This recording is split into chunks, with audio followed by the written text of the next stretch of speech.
Welcome to the Illuminating Primary Care podcast. Hello and welcome to today's episode of Illuminating Primary Care. I am your host, Ciaran Fletcher, and my guest today is a gentleman who specialises in helping GP trainees succeed with MRCGP and beyond, and that is Dr. Erwin Kwun. Erwin, thank you for joining me today. How are you doing? Hi, Ciaran. Thank you very much for inviting me. How are you doing? Yes, very well, thank you. Very well. Thank you for agreeing to come on the podcast.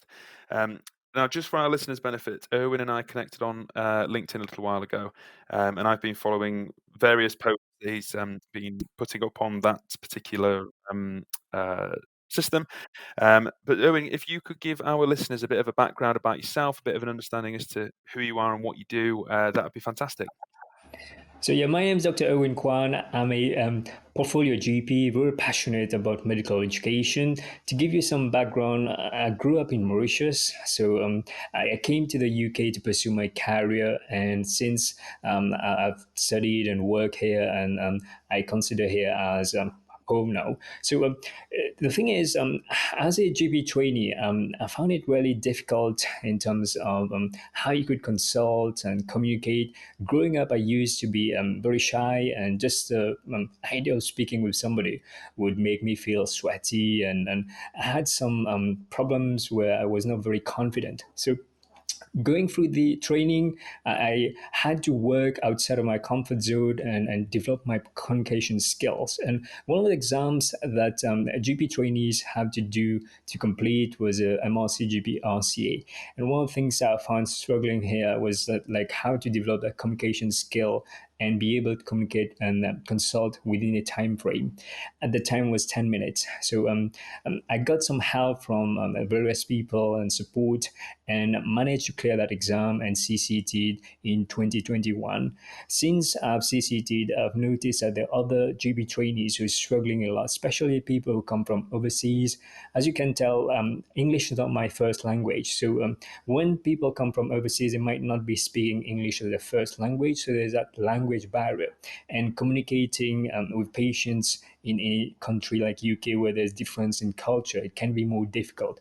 So I've been helping GP trainees with their consultation and communication skills, and my mission is to help doctors lead a fulfilling life. So I really am. I'm passionate about coaching and helping somebody when they're feeling they're stuck and don't know what to do, and help them to get to a point where they are inspired and they can live their best life. So that's something that I've been doing for the last couple of years, and I really enjoy what I'm doing.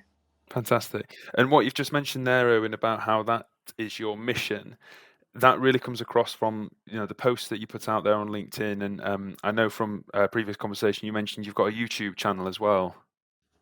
That's fine, yeah. So I started my YouTube channel in 2017.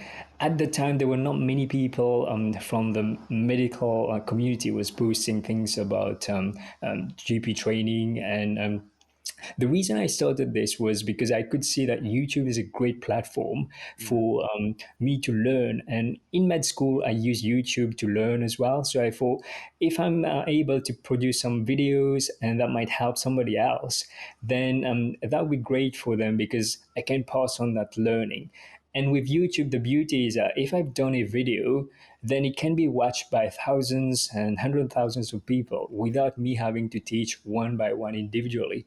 So that was really something I found a great tool to use to scale things up. And that's how a lot of GP trainees found out about what I do, to be honest. Yes, yeah, it is a fantastic platform for training and for even just getting an idea as to a bit of an inside look into the life of a GP or a GP trainee. YouTube's superb for that. Um, Fantastic. So, in terms of prior to the podcast, Erwin and I, just for the benefit of our listeners, had a conversation about a few different points that we were going to be wanting to discuss today. Um, Now, the first point that we've said we're going to talk about, Erwin, is struggles that GP trainees face. So, from your experience coaching and being a GP yourself, what have been some of the kind of key struggles that you found GP trainees do face, and how have they been overcome?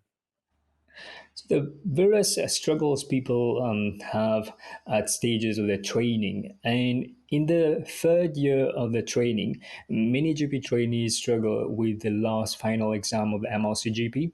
So one thing is when somebody's failed the exam, then it knock on the they have a confidence issue where it knock off their confidence, and they find it very difficult to pick themselves up and be able to brace themselves for the next exam. So I've helped a number of GP trainees. Many of them are IMGs who struggle with the last exam, and confidence is a major issue, because when somebody's had a fail for the exam, then they start thinking about their skills, they doubt their ability to practice, and they feel like they might not be good enough. And this is a really bad place to be, because it is like you worsen the situation when you start having these negative thoughts. Yeah. And with coaching, I find it really helpful because it is a catalyst for change. When somebody is stuck from point A, then they need to get to point B. Coaching can help them to clarify the mind and see more clarity and be able to believe in themselves and then take the next step to progress. So I've helped GP trainees who failed the exam multiple times, and it doesn't affect just their training, it affects their whole life. So it has effects on the mental health, the personal life, and the family as well. Some people find that it can be humiliating because they've done this exam a few times and their peers have already graduated and become GP and they're still stuck in the training. So it is really difficult, but there are ways and there's hope. And that's something I want every GP who's in that situation to know, that if they can get the right guidance, then they may be able to get a solution. Absolutely. And just going off what you've mentioned there, Erwin, about how failing can affect somebody mentally and in terms of their own health. I've actually had conversations with GPs who've failed their RCAs, and then they kind of say to me, I need to rethink about whether or not I actually want to resit, because I don't know if I can go through that again. So you really get that understanding as to whether or not GPs can go through it, if they can stand the pressure and that comes with having to resit. And as you say as well, I think a big part of it is it's difficult to kind of see those peers and colleagues complete it, go off and become a GP, and you're still stuck in the training side of things. So with these struggles that you do find a commonplace, Erwin, how do you coach people to kind of deal with them and build back their confidence? So that's a good question. Everybody's got their own difficulty, and I can tell you the story of a GP trainee who I help who failed the RCA 4 times. And when somebody's failed multiple times, they've got issues where some people, if they are not aware, then they'll keep doing the same thing and Mm, repeating it, expecting to get different results. And that's not a really good strategy. So, one thing with this GP trainee was he struggled to consult within 12 minutes. And being able to consult within that time frame is really important to be able to develop the management plan and not squeezing it. And we analyzed his consultation, and we managed to find out what were the issues that was causing him to take so long in his consultation. So most people, when they've got their consultation going far too long, there are causes to that, and we need to identify what are the causes and tackle each of them, so mm, that the consultation can then be compressed within 12 minutes. And the other issue that he had was a lack of confidence. As you can imagine, after failing it so many times, mm, sometimes you might feel, will you ever pass this exam? And to be able to build that confidence is really important, because for this exam, if somebody is not confident, then it's going to show in the way they're speaking, in the behavior. And building confidence is not something that you do just by thinking about it. It comes with practice, refining, seeing evidence that you're making progress. And by seeing that evidence, then your confidence slowly grows. And by building his confidence and working on the issues in the consultation, then we managed to get his consultation in a different place where he was able to consult within 12 minutes. So yeah, I mean, there are various problems each person has got, and being able to analyze that and let that person to draw some of the solution themselves and be able to do it helps. Because the difference between teaching and coaching is that teaching, you teach somebody, you tell them what needed to do, whereas coaching is drawing it from the person and helping that person to find a solution, because it's more powerful when it comes from the person. Excellent. Yeah, I couldn't agree more. I think you've hit the nail on the head there with the difference between teaching and coaching. Um, and like you say, with coaching, I think you're working on what's there and what's got that individual to that point and what they need to be looking at as an individual. Whereas teaching, to a degree, you may agree with this or not doing, but from my perspective, is it almost kind of that blanket of this is what you need to know, this is what needs to be done. But coaching is a lot more individual. Would you agree with that? Well, absolutely. So teaching is more prescriptive. The teacher's telling the student what to do. As coaching, it's more of a coach where they will help you to find clarity, as in what's not working, and help you to come to a solution. Excellent, excellent. And just going off what we've discussed there, Erwin, I know you've touched on already how failing the exam and going through all of that can affect the health of a GP. One of the other points we wanted to discuss was doctors' well-being. Um, Now, is there a particular kind of idea that or suggestions that you would prescribe to GP trainees in order to mainly look after their well-being, or is there kind of an overall for all doctors type thing that you would want to prescribe, shall we say? Well, I think I can tell from my own experience. I mean, during my training, I was neglecting my well-being to some extent, and it came when I realized that I was doing night shift, and it really affected my well-being, because when you do a set of night shift, it affects your sleeping pattern and knock-on effect on the following week. And I realized that I've been neglecting my well being. And in the long term, it's not a great way to sustain a career. So this is when I made my well-being a priority. So what really is important is that to understand that to be a good doctor, I need to take care of myself first before Mm. I can take care of others. And that's something that in the beginning, when I started my medical career, I didn't really understand that. I was thinking, if I'm going to do more, skip my break, I'm going to be more productive and be able to see more patients. But that's not really the way that helps in the long term. So unless it's something of an emergency, now I make sure that I take my break and I look after myself, because I know that will help me to be a better doctor. So I think it's important for everybody to think about how prioritize the well-being is on their list of things, and whether it's something that they might need to consider or not. Okay. And do you think that particularly applies to trainees as well, then, who, like you say, in order to try and gain experience, they might go and do that night shift, or they might skip their break or work through their lunchtime? Is that something that I know you've touched on it yourself, but is that the sort of thing that you're finding with the GP trainees that you're coaching at the moment as well, Erwin? So among the GP trainers I coach, I think a lot of them do struggle with the demand on the work, and struggle. Some of them, they might have issues where, for example, there was a GP trainee I spoke with not so long ago who had to deal with a complaint on top of having to sit an exam and the busyness of work, the demand.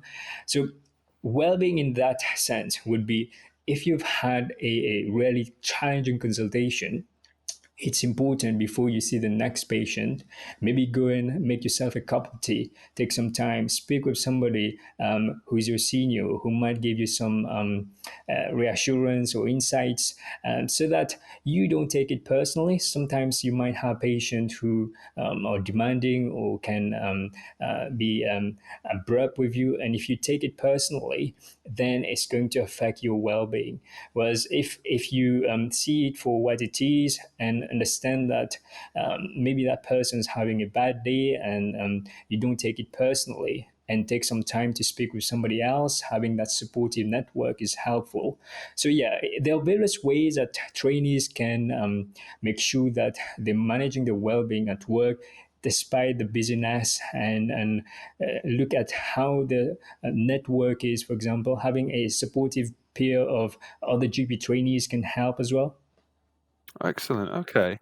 So it sounds then as though it's important for GP trainees to have this supportive environment around them from, like you say, more experienced colleagues who they could go to, but also not to be too hard on themselves. To appreciate that, like you say, that patient could be having a bad day, or it might just be that you've caught somebody in a bad moment. It's important to take into account these factors because they will influence every day when they're a qualified GP, I suppose, won't they? Absolutely.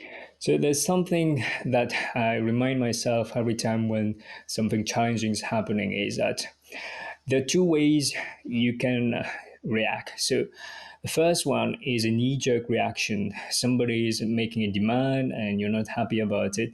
Then the situation can escalate if you just react.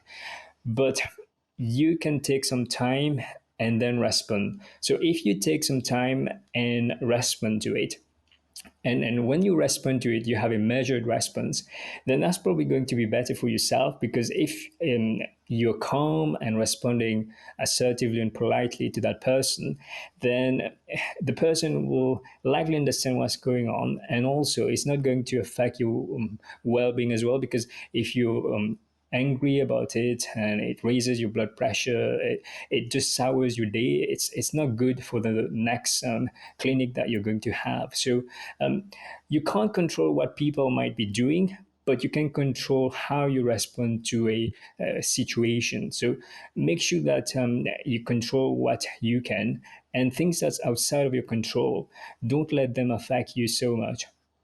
Absolutely, absolutely. Fantastic. Yeah, I think that's great advice for anybody as well as GP trainees, for sure.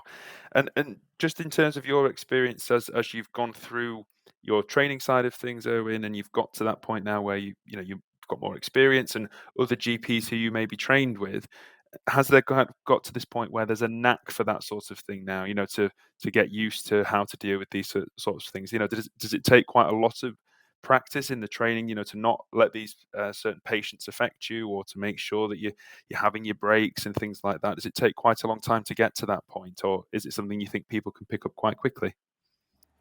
I think the environment that you work in is really important. So if you're working in a GP practice when all the GPs there, they think it's important to take break and they have a catch up over tea during lunchtime and discuss some of the difficult cases, that's a really good culture where you're likely to be enjoying that work because you have that camaraderie.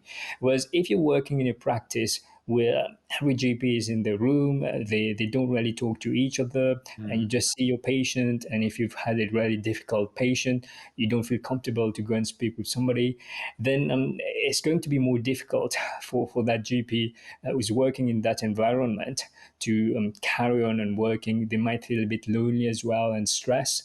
So I think it's really the environment that you're working in and the teamwork, because I know some general practitioners who they prefer to have their own room and they don't talk with others that much. But it's something to do with your personality and also the culture and the team that you're working with.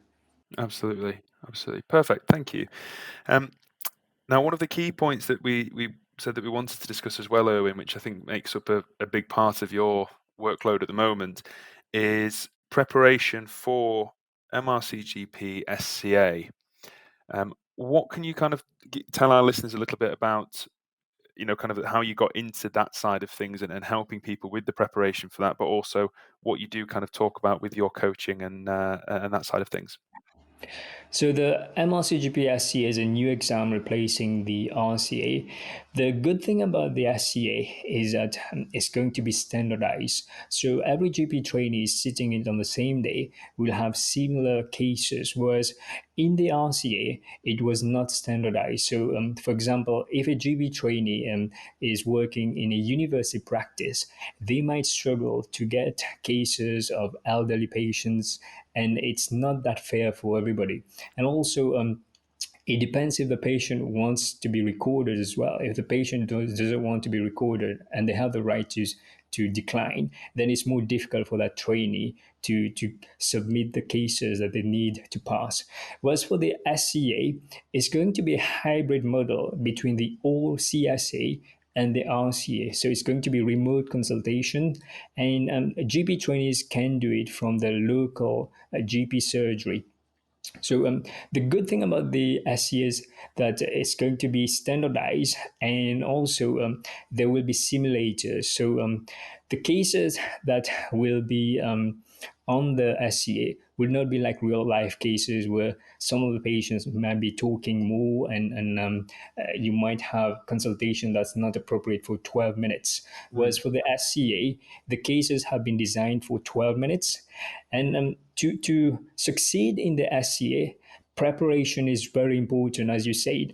So it is something that I suggest GP trainees to prepare at least 3 months. They need to have started their preparation for the SCA. Ideally, a good position to start it with when you've already completed your AKT and you've had at least 6 months of experience in general practice. Because if you're starting and sitting the exam too soon, for example, if a GP trainee is on 20-minute appointment slot, it's going to be difficult for that GP trainee to consult within 12 minutes Mm. in the SCA. So it's something that you have to work towards. It's not like a sprint somebody does, it's a marathon. So you have to train day in and day out until you get to that point where you're managing a case, a complex case within 12 minutes and comfortable doing that. And that's when you're ready to sit the SCA. Now, I know some people might never feel ready to sit it, but they have to sit it at some point. But you need to know when to sit it, the best time for yourself to give yourself the best of chance.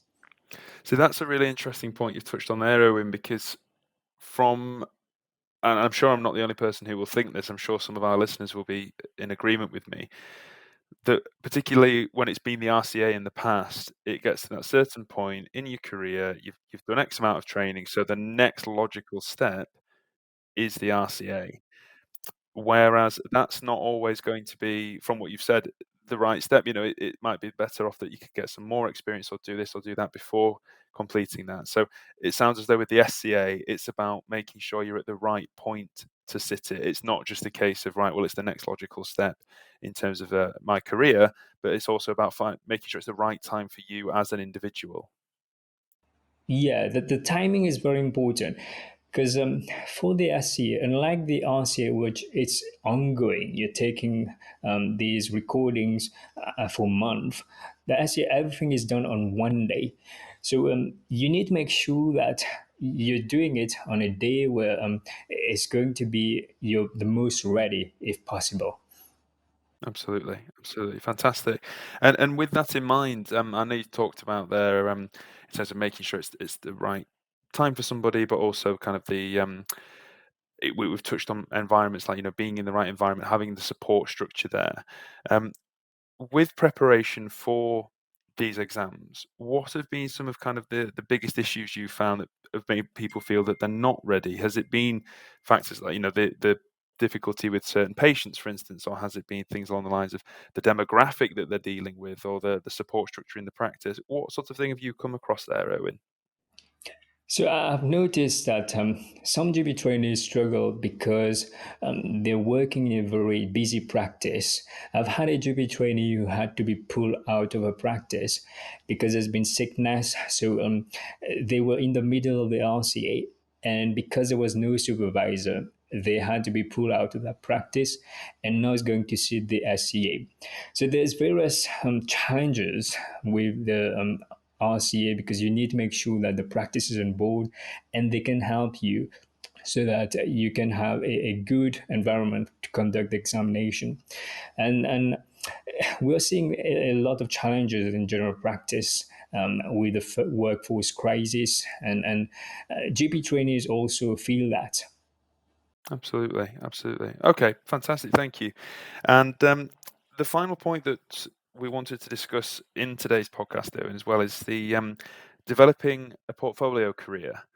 Um, Now, for those GPs or listeners of ours who have maybe given this some thought but never really pursued it, what's your experience been like with portfolio careers, Owen, or what can you tell our listeners a little bit about them? So, portfolio career is when you have multiple roles.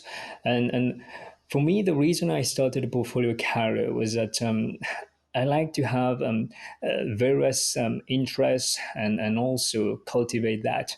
So, for example, my portfolio career includes medical education, I do coaching, and also do content creation.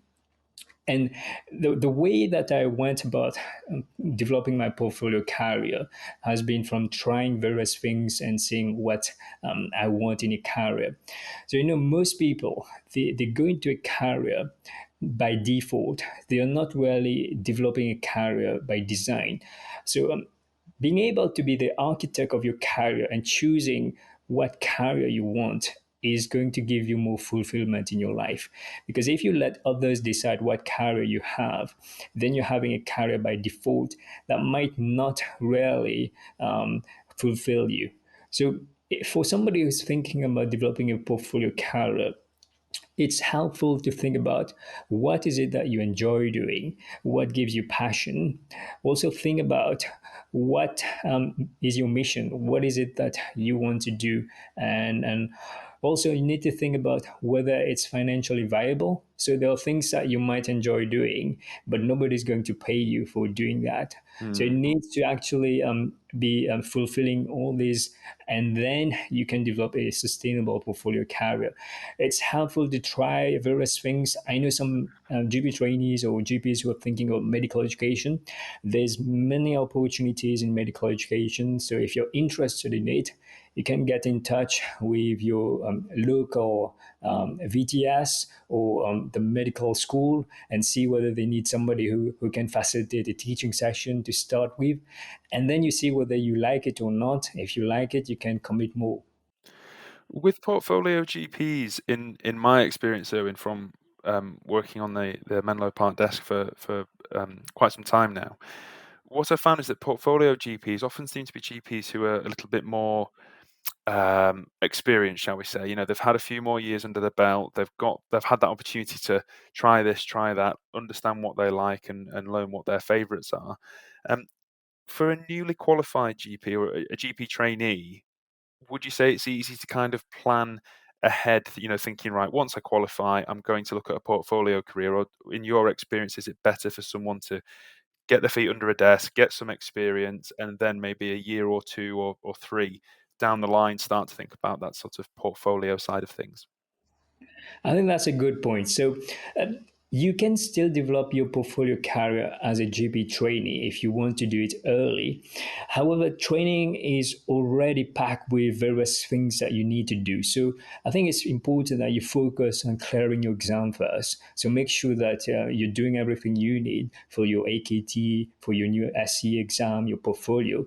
Once you've done that, if you've got some time, then you can develop other interests. And for example, if somebody's interested in minor surgery, as a GP trainee, they can attend a minor surgery course so that they start laying the foundation for the portfolio career. So it's something that is really dependent on somebody, how committed they are, and whether they've got other commitments as well that might be better for them to wait until they've CCT to do it. Absolutely. Fantastic. Wonderful. Well, that's everything that we were wanting to go through today, Owen. Thank you so much for your time. It's been a pleasure to speak to you. For the benefit of our listeners, where can they kind of connect with you or get in touch with you online?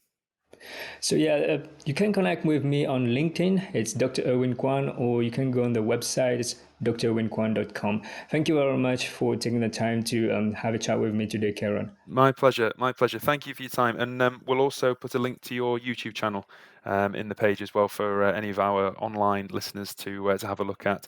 But yeah, thank you again for your time, Erwin. It's very much appreciated. Take care. Bye bye.